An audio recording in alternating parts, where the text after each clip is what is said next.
What's up, everyone? I went to my first therapy session, and this is what happened. So, I had free sessions through work, and I just wanted to take initiative to take more care of my mental health because, as a growing young adult, you have to be able to balance stress, pressure, and whatever that comes in life as a young adult. And by the way, I'm 24. I would still consider that young adult. I'm not that old. I'm not that young adult. But yeah, going back to my first therapy session, it was really mind-opening, and therapy has been on my mind for a while.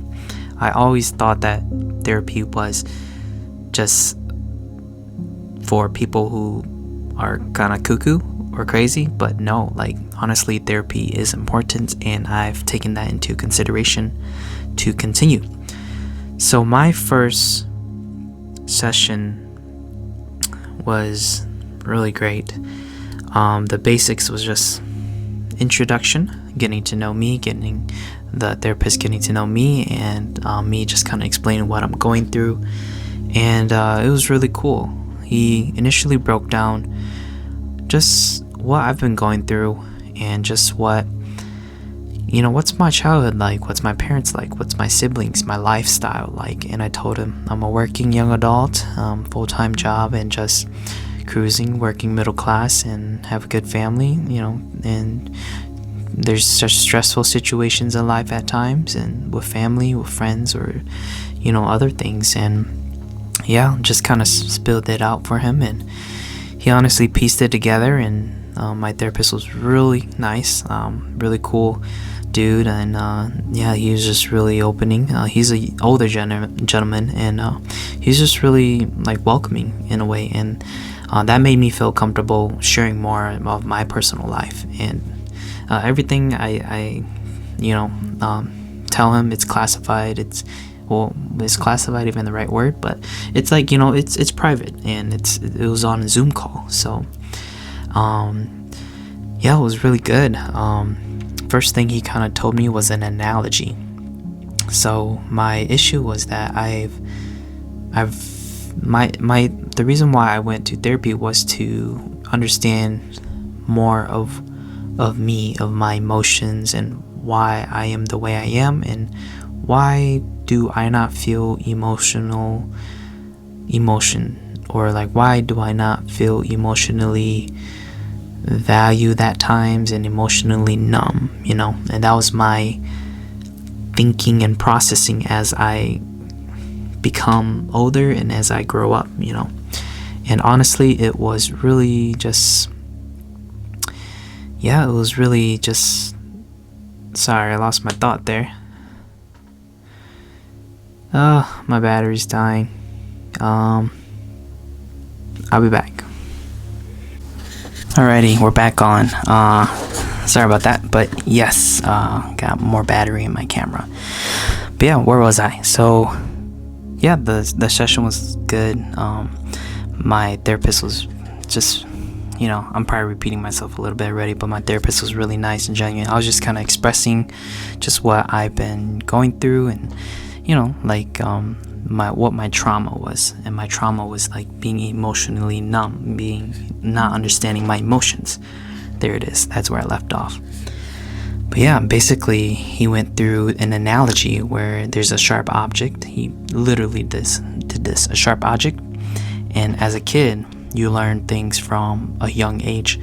The analogy of getting poked once, you're not going to get poked twice because this thing is sharp. Any sharp object, you'd be like, no, not wanting to get poked, And just like the analogy of having your hand on a hot stove and, understanding that stove is hot, so you're not going to put your hand on there the next time. So basically he gave me that analogy, and I was like, oh yeah, that makes sense. And then he started going to the brain memory function. I forgot what he says, but the cortex, this is where the fears will subside in the back of your brain. And then he further asked me, like, has there been any situations that, made you feel like you just want to numb yourself, And I'm like, yeah, situations that happened to me was that I got bullied in high school. I got bullied during my elementary years, because I was a big kid. And that took an impact on my self-esteem. That took an impact on just me not understanding, and me just numbing away and isolating myself because I don't want to deal with it. And he paused me there. He was like, yeah, that's definitely it. Isolation, because you don't want to deal with the pain. The pain is there, but yet you run to YouTube, you run to explicit videos, you run to the things that numb it away. You are numbing your emotions. And I'm just like, yeah, it's been years.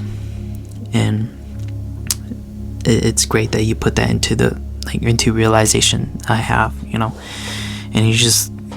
my therapist was just like, Kyle, you need to know whose world you're in.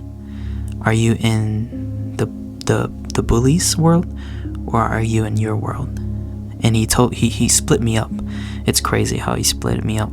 But he's like, think of yourself when you're in high school, and now think of yourself right now. You're 24, working, growing young adult, full-time job, working, beautiful family, and you have a good life. But in high school, you were a different person then. Which world are you living in?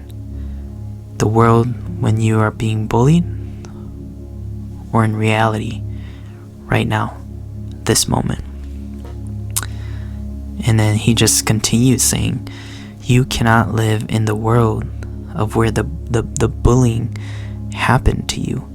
Basically, you cannot you cannot be living in the bully's world, because they want you in that position. That's what he told me. They want you in that position to feel that way. That's why they picked on you. That's why they did what they did. And I was just, honestly super surprised. I was just like, dang. And then he went further into the therapy, right? And I was like, whoa. So basically, he took it even further. He was like, the reason why things trigger you is because of that. Because of that situation. Like in my last video, I talked about how, I get triggered a lot, family and stuff like that. Watch my last video about that and family healing. But my therapist told me, your triggers come from that. Because you're still in that mindset. You're still in that high school boy, that high school Kyle. And it comes to that. You need to ground yourself to the Kyle you are right now, the 24-year-old you are. And I'm just like, ooh, that's crazy to think about. I don't even think about grounding myself or think about like the emotions now, and I'm always coming back to being traumatized or isolating myself and numbing myself. And that's crazy to think about. And he's like, well, I'm looking at my notes, if you guys are wondering why I keep looking down. But basically, he's like, you're not that Kyle. And you have to understand, when stressful situation comes, when pressure comes, or when people yell at you, when people lecture at you, or when people just wants to ruin your day, you have to understand how to take the world that you're currently in right now and apply it outwards. How can the Kyle right now apply it outwards to their situation now, and not the Kyle that was in high school, that goes and numbs himself, that goes and hides, isolates? How can Kyle be right here, right now? And that's crazy.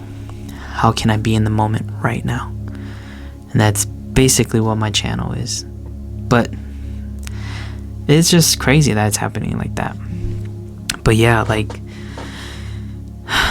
that's just a lot for me to think about, but I'm honestly processing it, and it's so true. Like he put it into perspective as well. Like he's like, you need to trust yourself that you're doing well.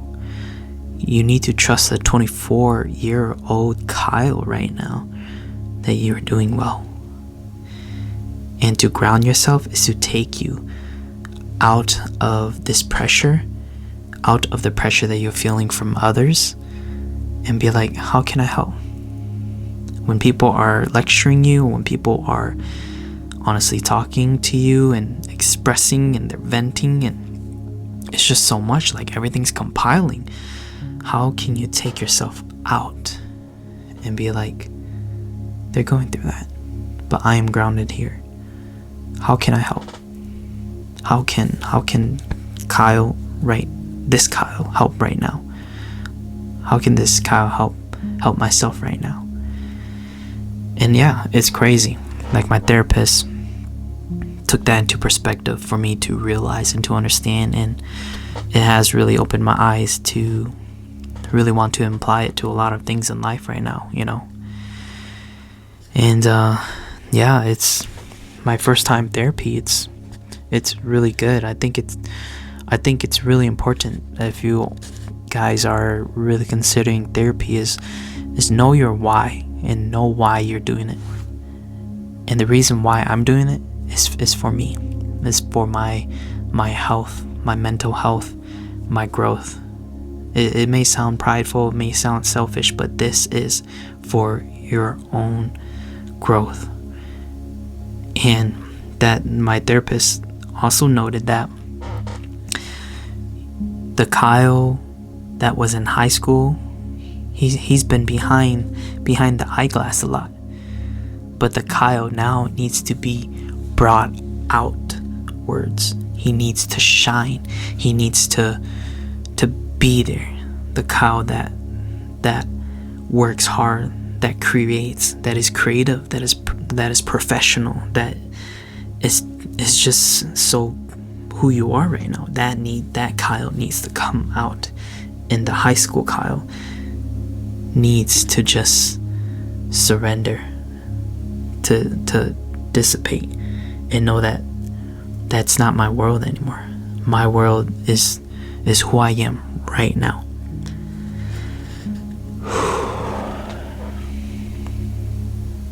That's crazy.